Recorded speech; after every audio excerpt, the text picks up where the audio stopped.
Buying a foreclosure sounds like a bargain, right? You see a listing that's priced lower than similar homes and you start imagining all the money that you can save. But the truth is, buying a foreclosure in Calgary is not as simple as most people think.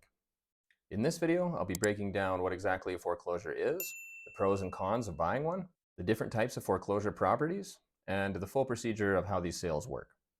I'll also explain why first-time homebuyers in particular should think twice before jumping into a foreclosure. So if you've ever wondered whether buying a foreclosure might be right for you, stick around, and by the end of the video, you should have a better understanding of exactly how the foreclosure process works.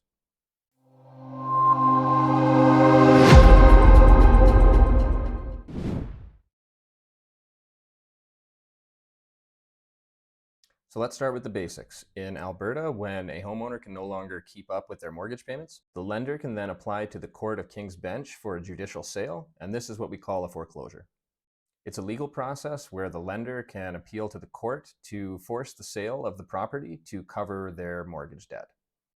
Unlike in some US states where the lender will actually take possession of the property and then auction it off rather quickly, Alberta's process is handled through the courts and the lender never technically owns the property. So that means that you're not technically buying from the bank, you're buying from the court with the lender's approval. This tends to add time and complexity to the sale because every step of the way needs to be signed off on by a judge. It's important to understand the difference so that you're not comparing Calgary foreclosures to the foreclosures that you would see in US real estate shows, for example.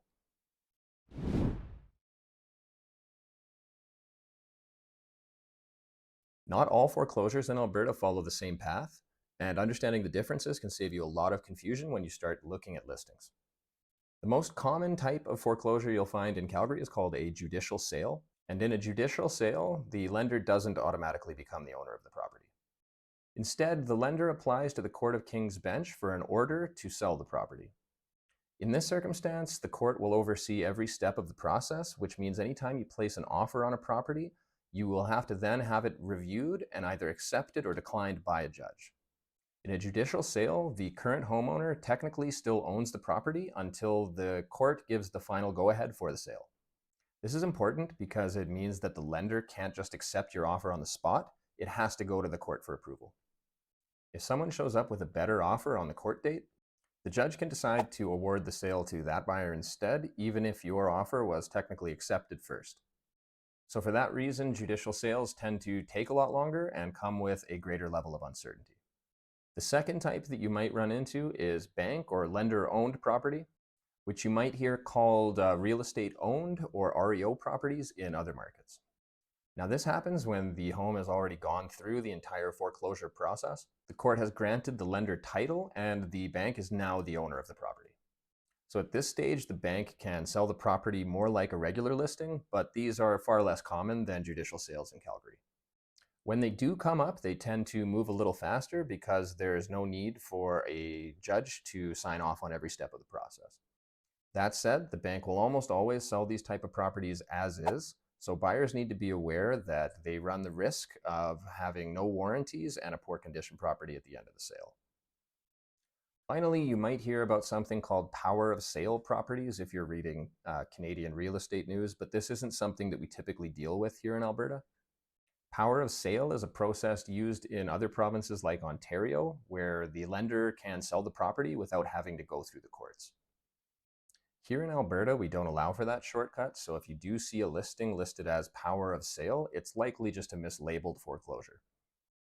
There is also the occasional estate or court-ordered sale that isn't a foreclosure but can look very similar to buyers taking a look at the listing.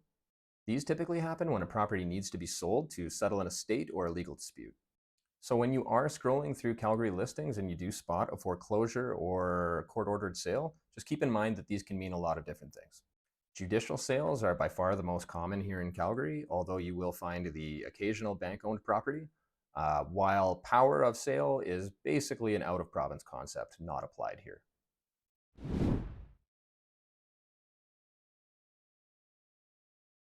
So there are potentially some big upsides to a foreclosure, and the obvious one is price.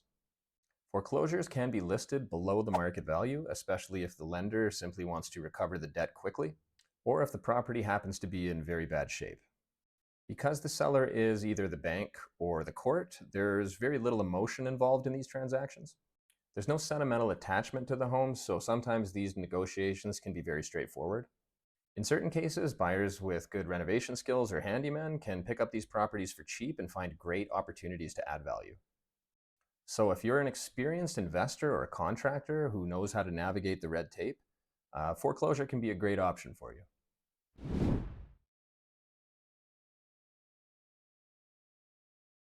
So, now let's talk about the downside. Almost all foreclosure properties are sold as is, which means the lender or court makes no guarantees about the condition of the property. You usually won't get a real property report or any warranties, and you might be buying a home that has hidden issues. The previous owners may have neglected the maintenance of the property, and in some cases, there can be damage when they leave. The process can also take a lot longer because, as I mentioned before, every step of this process is typically overseen and has to be approved by a judge. So one thing to keep in mind with these type of sales is that your closing dates are not guaranteed. Another big issue is that financing for these types of sales can be very tricky. Some lenders will hesitate to finance a property where they perceive that a lot of work will have to be done. So you might end up needing a larger down payment or a renovation mortgage. These are all real risks that you'll need to factor in before making any firm decision on whether or not you want to buy a foreclosure.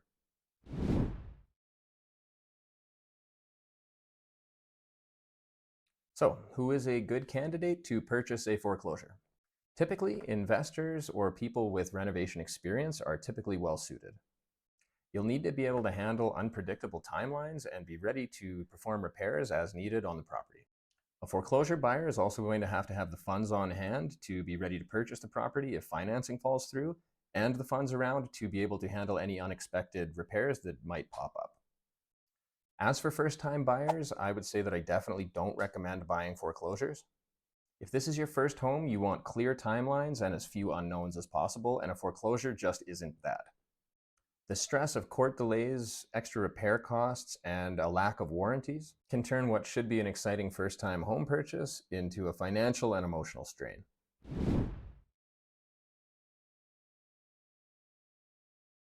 Now, if you do decide to pursue a foreclosure, here's how the process works. First, you'll need to work with your realtor to find an active foreclosure property on the MLS. You would then submit an offer just like you would with any other purchase. But the offer would usually include special terms such as is, where is, and a document called a Schedule A, which is something provided by the lender's lawyer. Schedule A just outlines specific terms from the lender or the court that are typically non-negotiable. Now, once your offer is accepted by the lender, it still has to go to the court for approval. So on the specific court date, a judge will review your offer and either approve it or invite other interested parties to submit their offers right there in court. If someone shows up with a better offer, you might lose the property even though you have an accepted offer. Once approved, you would then proceed to closing. However, keep in mind that the possession dates will be set by the court and you'll need to be flexible.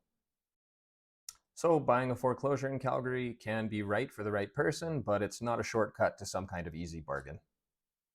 You'll need to understand the legal process, budget for repairs, and be comfortable with a lot of uncertainty. For most first-time buyers, I would definitely recommend that you stay away from foreclosures because they can cause a lot of potential issues down the road if you don't know what you're doing. So if you found this breakdown helpful, please don't forget to like and subscribe, and I will see you in the next one.